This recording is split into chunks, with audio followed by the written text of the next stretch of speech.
Sinintensyahan ng habang buhay na pagkakabinanggo ang isang Ukrainian court ang isang sundalong Russian. Ito ay matapos mapatunayan nagkasala ito sa kasong pagpatay sa isang Ukrainian prisoner of war.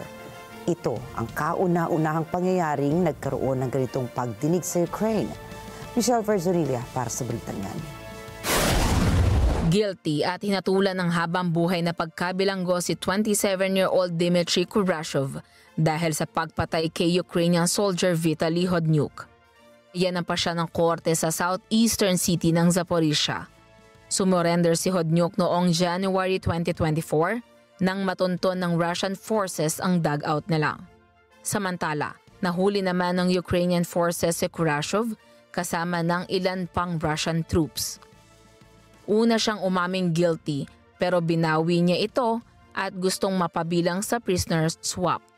Mahalaga sa Ukraine ang sentensya kay Kurashov dahil anila sa maraming Ukrainian prisoner of war na pinatay ng Russia. Ухвалила Курашова Дмитра Володимировича визнати винуватим у вчиненні кримінального правопорушення, передбаченого частиною 2 статті 438 Кримінального кодексу України та призначити йому покарання у виді довічного позбавлення волі.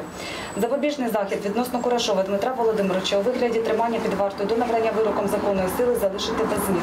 Batay sa international humanitarian law, labag sa batas ang pagpatay sa prisoners of war at mga sugatan. Ito ay itinuturing na war crime.